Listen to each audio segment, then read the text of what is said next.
Okay, Mary, so we're going to discuss one of the most hated things about English, the phrasal verb. Так, і далі обговорюємо дуже цікаву річ в англійській мові. Знову ж таки, для українця вона теж цікава, тому що подібних дієслів в українській мові немає. Це фразові дієслова, які складаються з двох частин, тобто є дієсловом фразою, власне дієслова та прийменника, який насправді не є прийменником. Зараз про це поговоримо. So when students tell me English is easy because your verbs are so easy and the subject always comes first, so English is a poor language. People tell me this a lot. English is a poor language and my language is a rich language because we have all these ways to change verbs. I think, okay, that's true until you get to phrasal verbs. Let's talk about phrasal verbs now. Yeah, fine. So basically, it's possible in English for a verb to have two words. I think of all the languages in the world, English is the only one I can think that does this. So the two words together make one meaning. So to carry out, the best way that I could translate this is to... Ooh! Oh, pickles, no!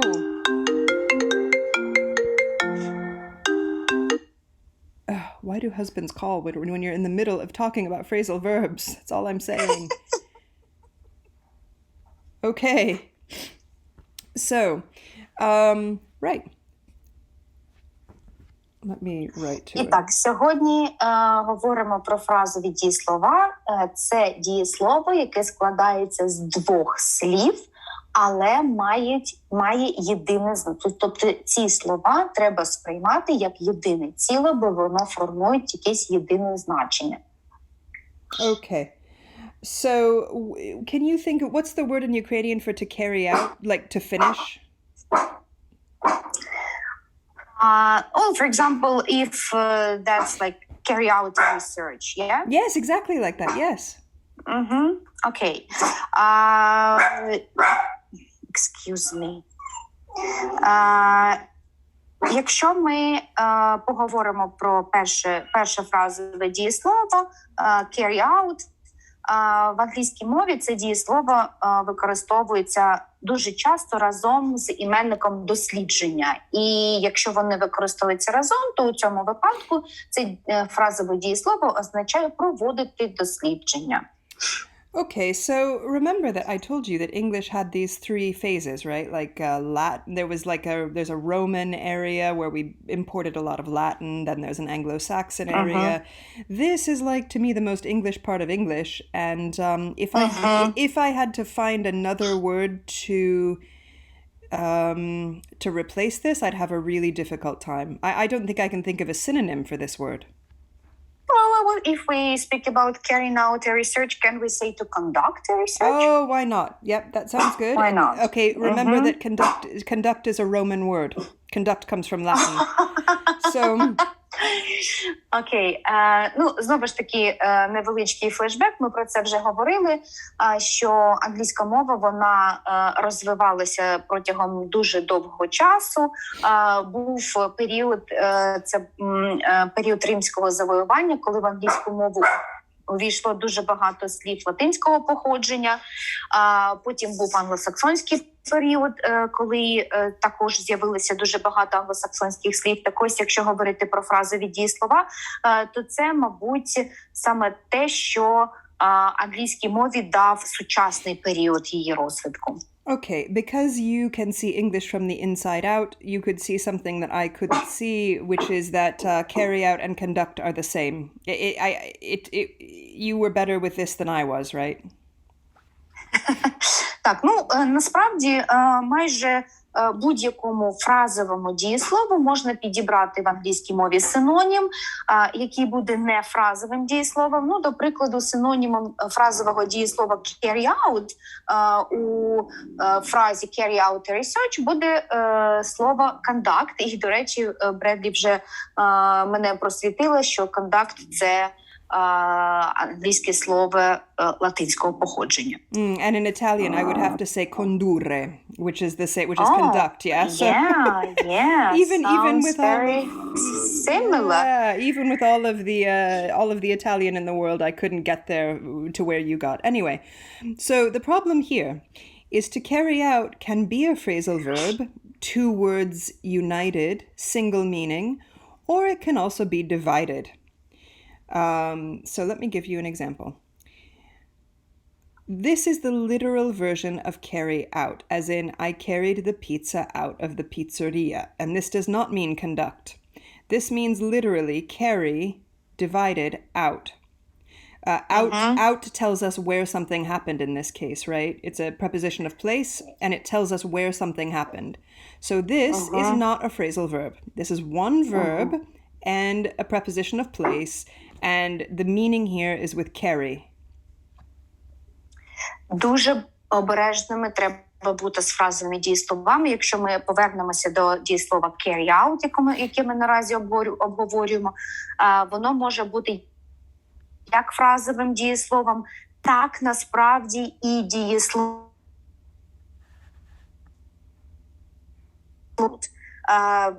Приклад, який нам наводить Бредлі, carry out – це не фразове дієслово. Hold on, Mary, you're cutting out.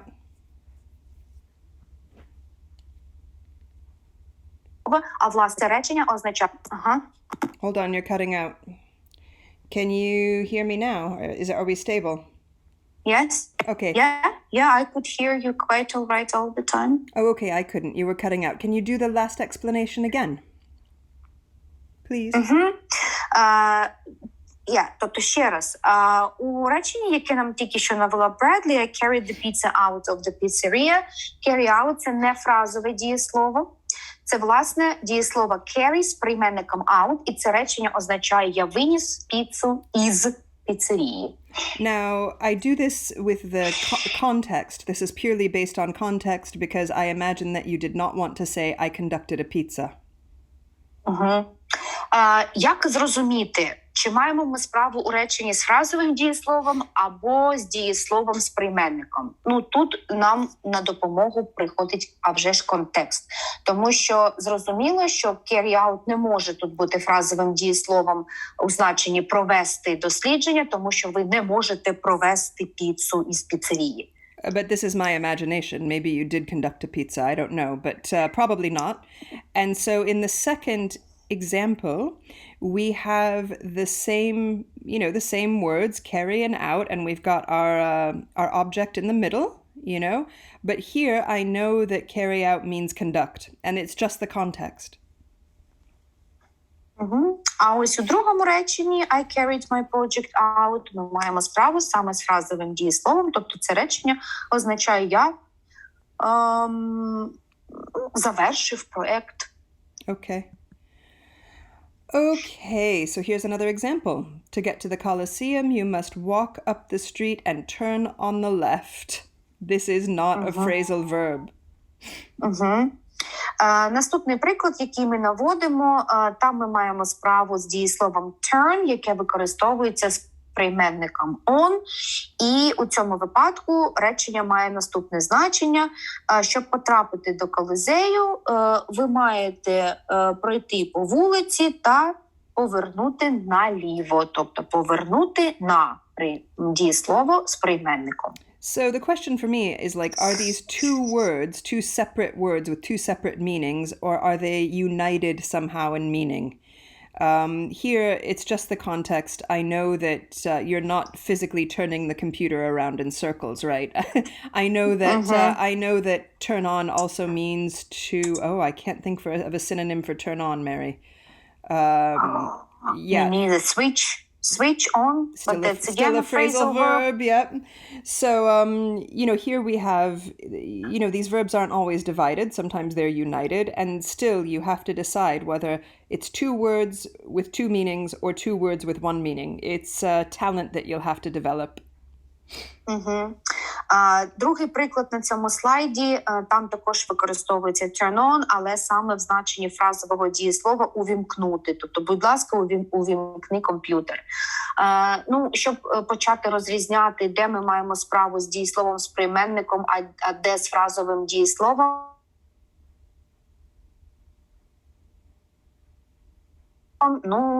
тобто тут нам лише контекст. Oh no, are you there again? You can hear me, but I can't hear you. Yeah. Okay. I'm here. Okay, fine. Okay, let's note that a phrasal verb is not a collocation, and I know how much you love collocations. A collocation is just this second word here that it also doesn't tell us where to find something, but it just goes with the... Do you want to explain a collocation? You must be better at these than I am.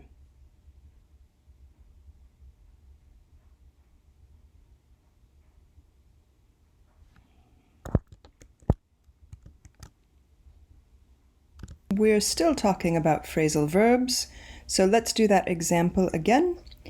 So, to get to the Colosseum, you must walk up the street and turn on the left.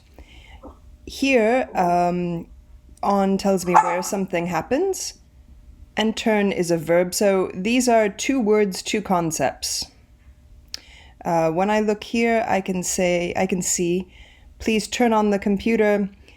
This is a phrasal verb because of the context, right? Like, I imagine you don't want me to physically turn the computer. So sometimes it's difficult to identify a phrasal verb. Often you need to do it from context. Так, ми продовжуємо розмовляти про фразові дієслова і ще раз повертаємося до прикладів.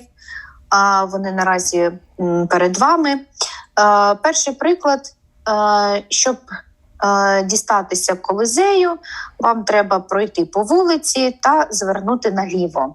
Маємо справу не з фразовим дієсловом, а власне з дієсловом і прийменником повернути на, у той час, коли у другому випадку, у другому реченні, будь ласка, включіть комп'ютер, маємо справу, власне, з фразовим дієсловом. Ще раз вам нагадуємо, що для того, щоб зрозуміти, чи мова йде про фразове дієслово або дієслово з прийменником, треба зануритися у контекст. Excellent. So, of course, sometimes if the verb is divided and the subject is in the middle, the first step is figuring out what the verb is. Here, the verb is not carry, it's carry out. And this is more difficult because it's divided, a divided verb. Дуже часто фразові дієслова розділяються іменником, як правило, і знову ж таки, щоб зрозуміти зміст речення, треба для себе зрозуміти, з чим ви маєте справу. Okay, and this is when Mary is going to explain something to you. So here, we would call this a preposition of place, except here it's a preposition of place. Here it's not, because this tells us where we find something. This doesn't, it's part of a verb. I think grammatically we call this a particle, but that's fine, you don't need to know that. The question is, in theory, these are also prepositions of place, only they're not, because they don't tell us where to find something. These are collocations, and Mary, can you explain these? Like what a collocation is? I know. That's tough. Так, і ще одна річ, дуже часто дієслово використовується з певним прийменником, тому що в англійській мові існує, це, скажімо так, академічно ми називаємо колокацією. Колокація – це сполучення слів, яке є конвенціональним саме в англійській мові. На жаль, на превеликий жаль, колокації, тобто оці сполучення як правило, дієслів з прийменниками не співпадають в англійській мові і в українській. Чим це можна пояснити? Це можна, до речі, пояснити когнітивними процесами. Ми не будемо зараз в них занурюватися. Ці колокації, тобто ці сполучення, треба просто вивчити. I tried, Bradley. Okay. So, from a teaching point of view, if you're testing, you need to know this, right? If you want to test out at IELTS level, whatever, 6, 7, 8, 9. However, if you're not testing, this is not something I would prioritize. I mean, because the meaning doesn't change, right? If you say, I believe to God or for God or whatever, I'm good in swimming or something, it's not natural, but it doesn't change the meaning. Mary is right. It is convention. These have to be memorized. So prioritize the way you need to. Що Бредлі хоче до нас зараз донести, тобто якщо ви будете робити помилки і будете говорити замість «я вірю в», «I believe in», а ви використаєте якийсь інший прийменник «for», «at» or whatever, або якісь інші, безумовно вас зрозуміють. Тобто це буде звучати неприродньо для носія англійської мови, але вас зрозуміють. This, however, is different. So, right. I mean, a lot of people just throw in prepositions of place because they think it sounds cool. I mean, the problem with this is that carry out has a very specific meaning. Yeah. So here it's really dangerous to start inventing English. Yeah. Here, hold on. Here you can invent English all you want. Yeah. Що стосується фразових дієслів, якщо ви почнете підставляти інші прийменники місця у фразові дієслова, ви створите абсолютно інше значення. Тому з фразовими дієсловами ви маєте все ж таки вивчити і запам'ятати, що кожна з фразових дієслів означає.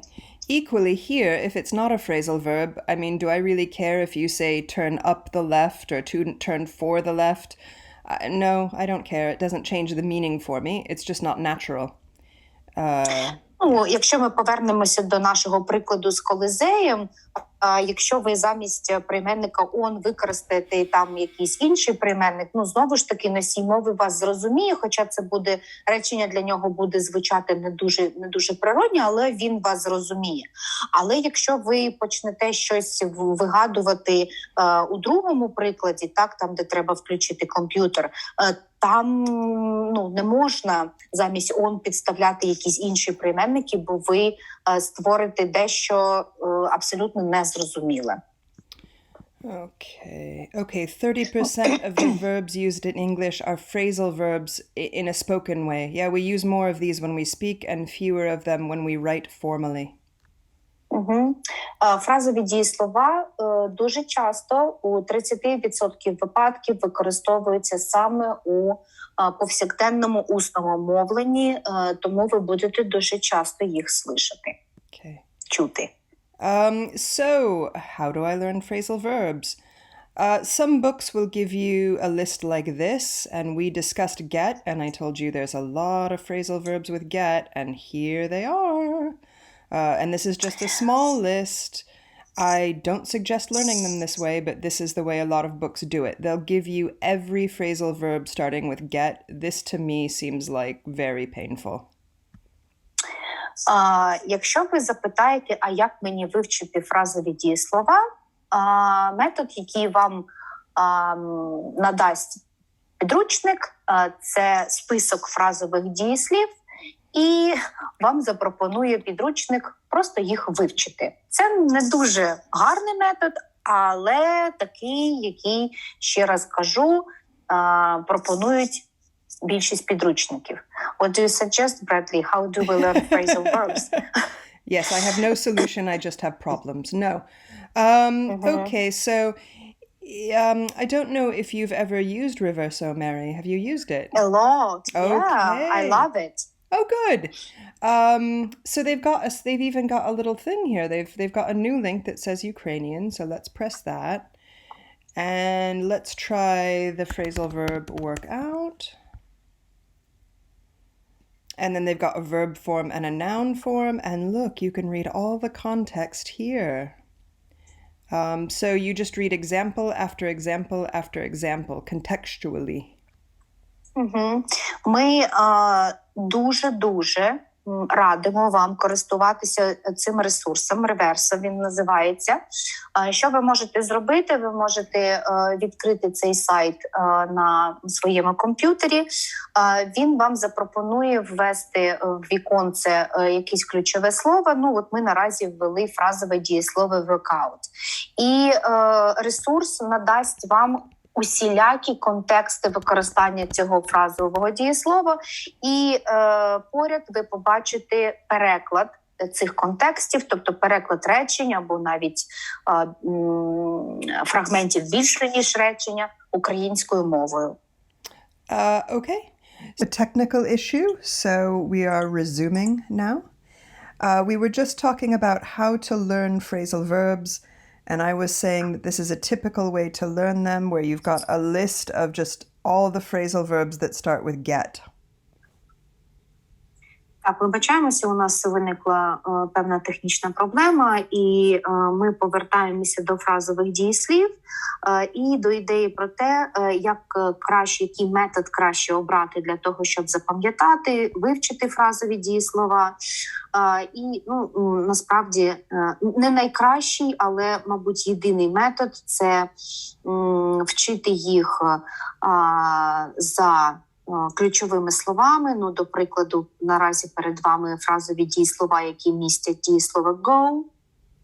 Yeah, so if I were you, I would study, if you're planning to take an exam, I would just Google what the most common phrasal verbs for IELTS or Cambridge are, Cambridge First. Otherwise, I would just Google the most commonly used. Якщо вам треба підготуватися до міжнародного екзамену з англійської мови, до прикладу, до IELTS, то краще обрати такий метод, подивитися в інтернет-ресурсах, до прикладу, які фразові дієслова можуть вам допомогти краще скласти цей екзамен. Але ж якщо вам не треба складати екзамен, то краще, знову ж таки, користуючись інтернетом, знайти списки фразових дієслів, які є найбільш загально вживаними під час повсякденного спілкування, та вчити їх списками. Another way would be just to carry a notebook, and when your host family uses something you think it's a phrasal verb, you write it down and ask about it. Ще можемо вам запропонувати носити із собою зошит, і коли ви чуєте, як, до прикладу, ваша приймаюча сім'я, члени вашої приймаючої сім'ї у повсякденному спілкуванні використовують фразове дієслово, дивитися, в якому контексті воно використано, записувати його до такого словничка і потім вчити його. The first talent you have to be able to develop is actually just identifying a phrasal verb, which is no small thing, right? So instead of hearing when someone says go on, which means to happen, as in what's going on, like Marvin Gaye, you have to be able to understand that the verb is go on and not go. And this is already a big talent to develop. Перше, чому ви маєте навчитися, це насправді ідентифікувати фразові дієслова в реченні, тобто розуміти, що в реченні використане саме фразове дієслово, до прикладу, go on в значенні відбуватися, тобто що відбувається, а не дієслово go з прийменником on. Це насправді талант, і йому треба вчитися. So it is not possible to guess the meaning of the phrasal verb by its root, yeah? So size in English is generally a noun, like what size do you wear? I wear a small, medium, or large. But to size up, Mary and I were talking about this the other day, And I think it means to evaluate. That's the closest you can do. And if you can give us, so I'll give you some examples in English, like the beautiful woman walked into the bar and the men sized her up. Or I was late for my first day of work and my new boss sized me up. Or I needed to size up the situation quickly. Something like that. Другий талант, якому треба навчитися, це зрозуміти, що ви не можете здогадатися щодо значення фразового дієслова, якщо ви знаєте значення дієслова, яке є його частиною. Ну, до прикладу, якщо ви знаєте, що позначає слово size, як іменник воно використовується в значенні величина, розмір чогось, але як дієслово означає щось вимірювати і таке інше. Але фразове дієслово size up не має жодного відношення до вимірювання чогось і таке інше. Воно, як правило, використовується в таких колокаціях. Я сподіваюся, що ви вже вивчили це слово, тобто у сполученні слів, як ви можете size up person, тобто оцінити людину. Так, що означає оцінити? Тобто ви дивитесь на людину і ви намагаєтесь зрозуміти, ну, до прикладу, чи на підґрунті того, як вона вдягнена, так, ви щось намагаєтеся зрозуміти про неї, до якого верства суспільства вона відноситься і таке інше. Ви також можете оцінити ситуацію, тобто це фразове дієслово також використовується у сполученні зі словом ситуація. Ну, тобто до розміру фразове дієслово size up не має жодного відношення. In theory, we use phrasal verbs because they talk about a process and not a moment. Size up is a typical example of this. Like, I think about it as a process, which I suppose evaluate is as well. So yeah, this is in theory why we use them, but I don't know that that's an exhaustive explanation. Ну, також хочемо звернути вашу увагу, що фразові дієслова, як правило, відносяться до опису процесів, а не станів. In this case, I literally imagine the men looking at the woman entering the bar from the head to her toes, and it gives me this kind of idea. Ну, тобто, повертаючись до значення фразового дієслова size up, оцінити когось або щось, так? Якщо ви оцінюєте людину, це означає процес, такий процес, коли ви оглядаєте її з голови до п'ят і намагаєтесь оцінити її, тобто зрозуміти щось про неї, таке інше. Тобто фразове дієслово у даному випадку відзеркалює певний процес. So here's another example, to give, which is, the verb that means to give, but to give up means to quit. So you can't guess the phrasal verb from the verb, yeah. You can't do it. Ну, ще одним прикладом є фразове дієслово give up, яке містить дієслово give. Ми знаємо, що воно означає давати щось, але значення фразового дієслова give up не має жодного відношення до того, що ви комусь щось даєте, бо воно означає відмовлятися, до прикладу, від якоїсь поганої звички, можна відмовитися від куріння, ну і від багатьох інших поганих вчинків. Okay, you can use phrasal verbs in all of the 12 forms we have learned, plus passives and conditionals.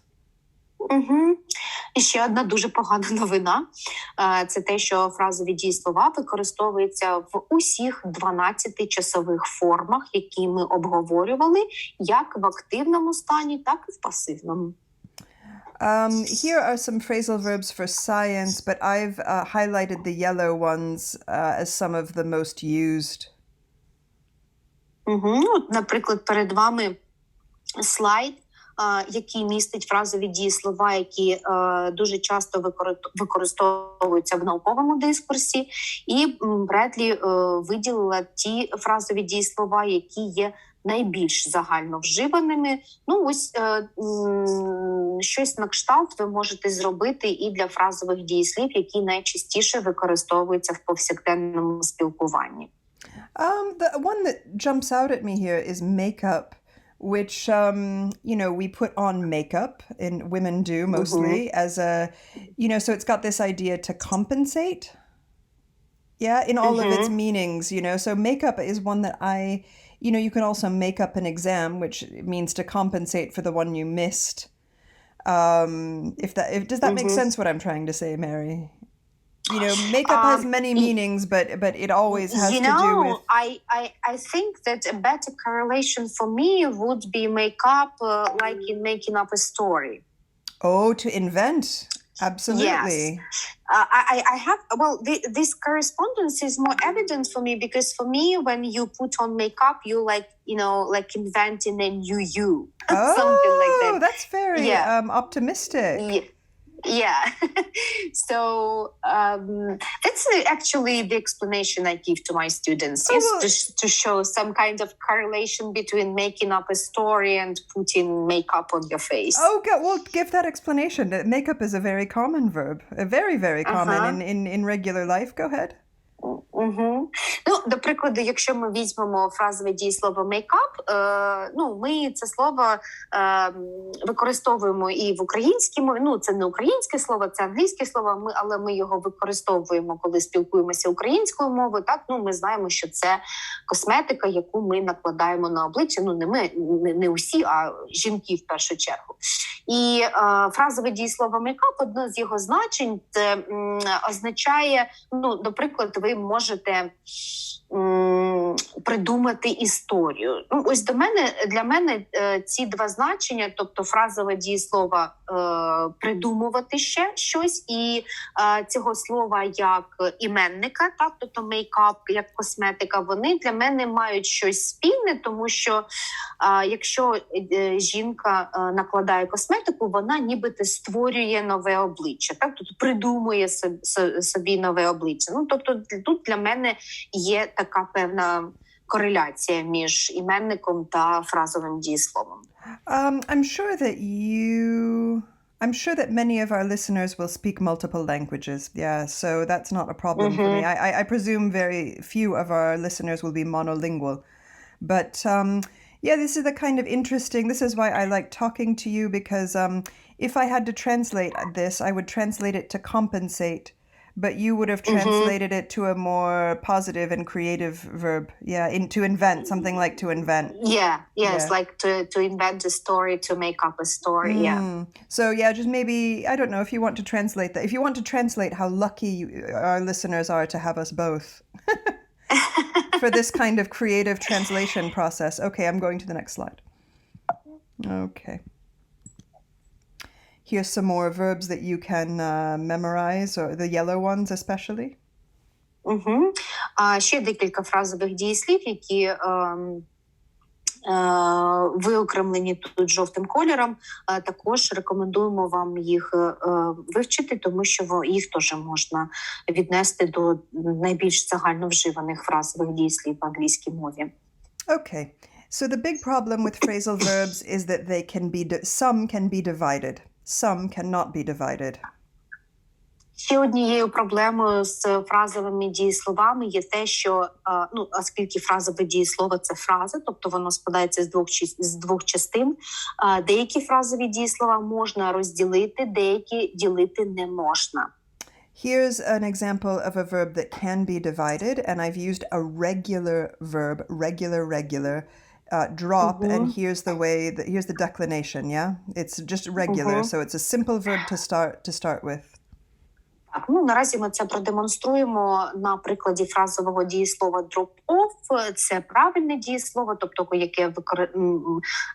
яке змінюється для певних часових форм за правилами, тобто ми додаємо закінчення «іді» для минулого часу, для перфектних часів. So this verb means to deliver or to diminish. У нього основне значення цього фразового дієслова – це доставити щось, наприклад, лист. We're using it to mean deliver. Так, і це саме значення, в якому в повсякденному житті, в повсякденному спілкуванні це фразове дієслово взагалі-то і вживається. And here we have the first example. I dropped off the document to the central office.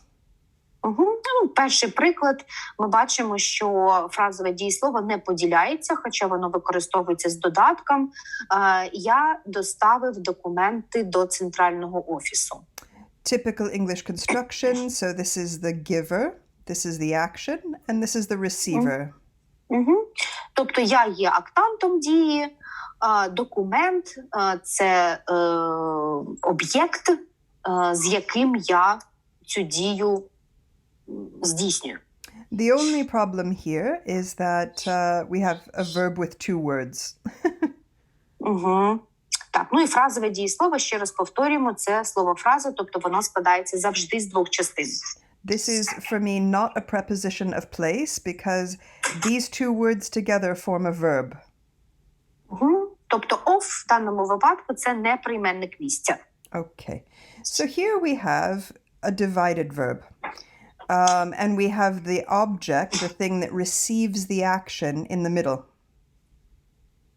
Друге речення, ну, взагалі-то має ту саму структуру і те саме значення, але у ньому фразове дієслово було поділено на дві частини, і після першої частини ми поставили обставину.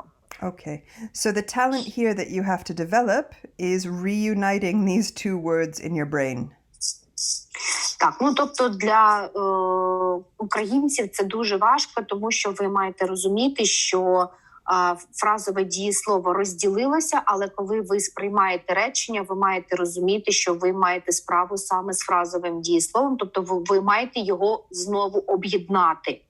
So when we talk about speaking another language, some professors think that I, Bradley, don't speak English. Like my brain just takes less time to process. It's a processing thing. So here, so for the example is, for example, when I'm hungry and I see a pizzeria, I already have the toppings that I want in my head. Yeah, preloaded about 10 to 20 seconds before I go into the restaurant, right? If you speak a foreign language, this is not the case. You have less time to process. And I think the mental energy for a sentence like this must be extreme for a non-English speaker. I dropped the document that I... Oh, go ahead. No, let's finish this sentence too. Right. I dropped the document that I gave you last week off to the central office. I mean, yeah, like the structure is difficult, but I think just the mental processing to figure out the verb must be extreme for a non-English speaker. Угу. А третє речення взагалі дуже важке для тих, хто не розмовляє англійською мовою як рідною мовою, тому що додаток в цьому реченні дуже довгий, тобто документ, який я дав тобі минулого тижня. Так? І цей додаток, він розділив фразове дієслово, тому ментальні зусилля, які ви маєте докласти, щоб зрозуміти це речення і зрозуміти, що ви маєте справу з фразовим дієсловом, дуже великі. And here we have a simpler, I've replaced the document with it. I've written, instead of saying the document, I just now say it, and I say, I dropped it off. So maybe this is easier, but you can replace the object with him, her, it, yeah?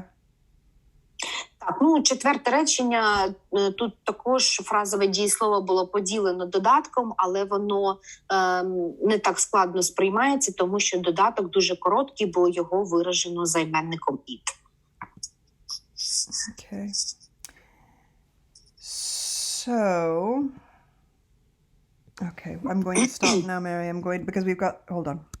So the question is, how do we know when a phrasal verb is divisible, when you can divide it? And it depends if the verb can receive an object. Ну, ми сподіваємося, що це вже зрозуміло. Випадки, коли ми можемо розділити фразове дієслово, це такі дієслова, які ми називаємо транзитивними, тобто ті дієслова, які можуть використовуватися з додатком. So, phrasal verbs that can receive an object can be divided. Якщо фразове дієслово є нетранзитивним, тобто не може використовуватися з додатком, тоді це фразове дієслово не ділиться. Okay, as Mary said, these are called transitive verbs. So here's some general example of transitive verbs. write, want, kick, clean, drop off, pick up.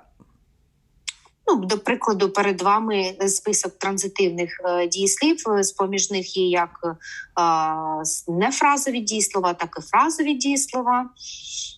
Okay, note that in the examples I'm going to give you, the object receives an action and the subject gives it. I write a letter. I want a coffee. I kick a ball. I clean the house.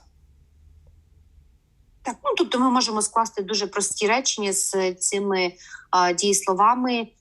Це речення, які будуть складатися з підмета, присудка та додатку, і підметом в цих реченнях буде саме ці дієслова. Присудком, вибачаюся. Did you give all the examples? Okay, excellent. Wow. Okay, I drop off a document. Так, ну і I delivered, yeah? In Yeah, this meaning. absolutely. Yes, in this meaning, yeah.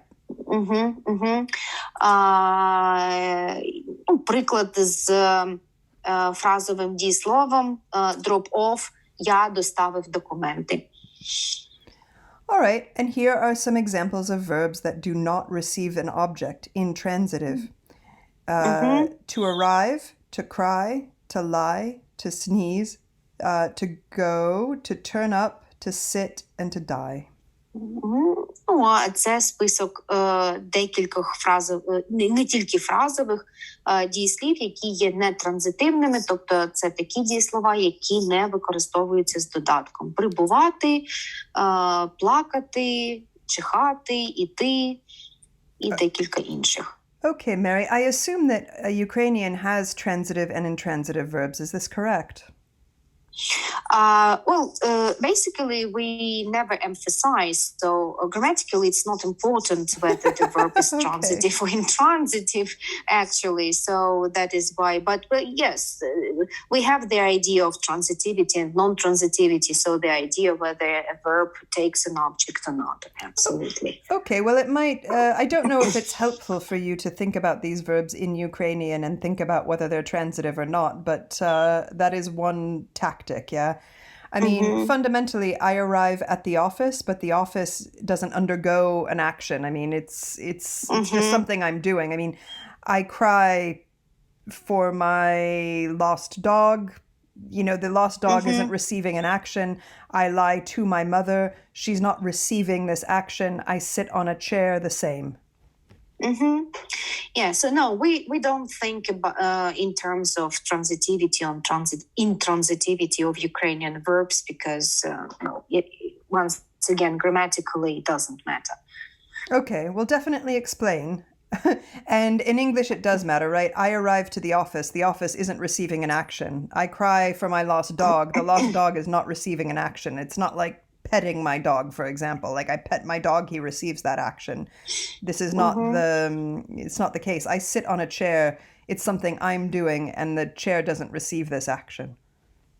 Ну, у нас тут дискусія, чи українські дієслова поділяються з точки зору транзитивності, нетранзитивності. Ну, на мою думку, ми все ж таки розуміємо, так, що певне дієслово є транзитивним, інше нетранзитивним, тобто це дієслово використовується з додатком, а це без додатку, але ми не наголошуємо так сильно в українській мові, чи то транзитивне або нетранзитивне дієслово, тому що, ну, граматично це великого значення в українській мові немає.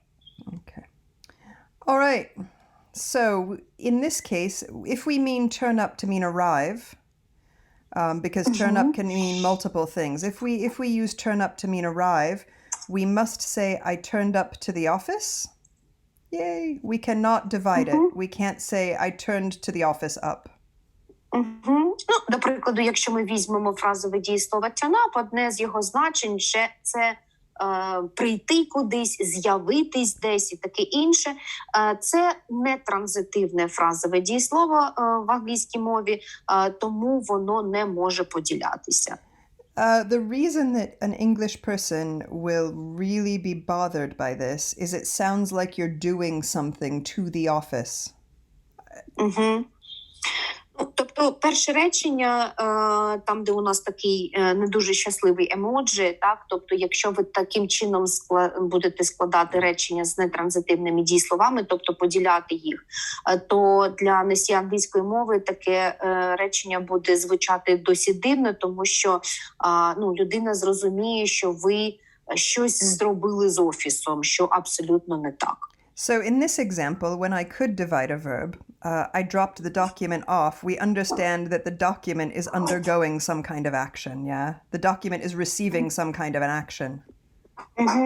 Якщо ми повернемося до нашого прикладу з документами, то там фразове дієслово «доставляти» було транзитивним, тому ми розуміємо, що певна дія відбулася саме з документами, тобто доставили саме документи. Like I'm doing something, because I'm the subject, I'm doing something to the document. And this is the case in this example. Так, тобто я роблю щось з документами. But here, I'm not doing anything to the office. Yeah, so this is not divisible. It's just not, and it's just a rule. Так, а в випадку з офісом я нічого не роблю з офісом. Okay. Go on, for example, is a verb. It means to happen. To happen is just a verb. You're not doing it to anything. Yeah, so it's not divisible.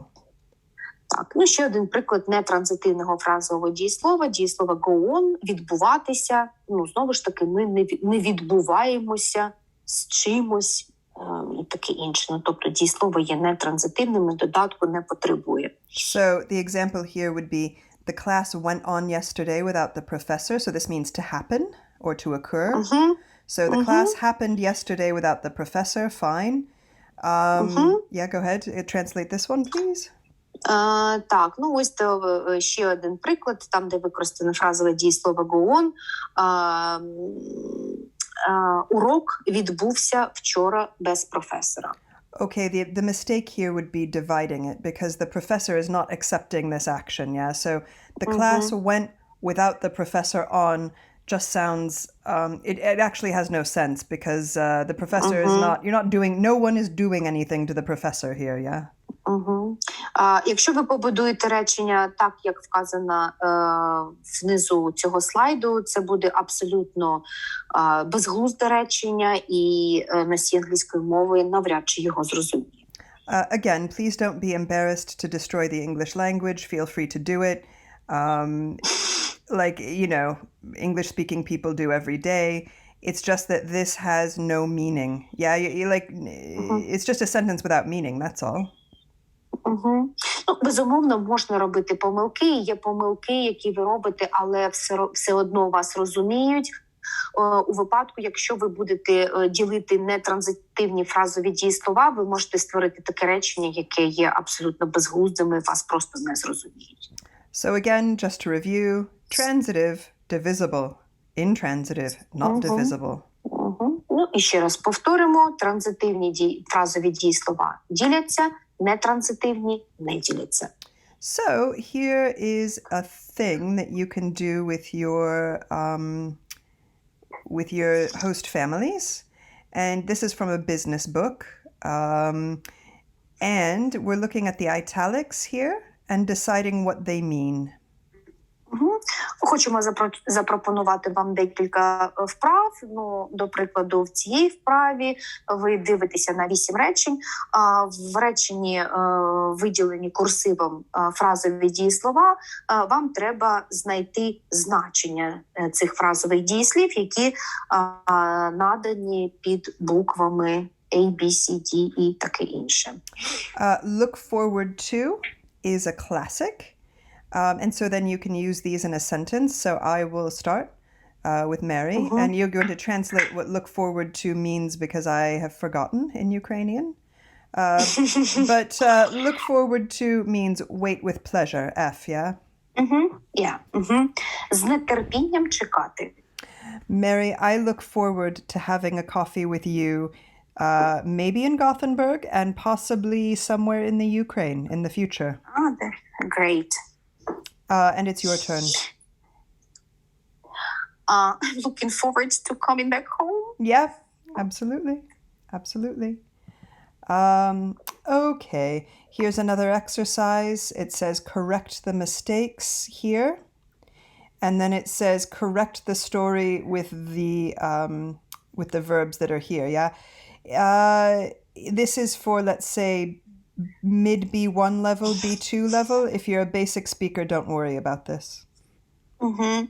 Ну, ще дві вправи, але рекомендуємо їх зробити тим, хто вважає свій рівень англійської середньою, ну, тобто B1 або B2. Якщо нижче, то не рекомендуємо, бо буде дещо важко. All right, and I'm going to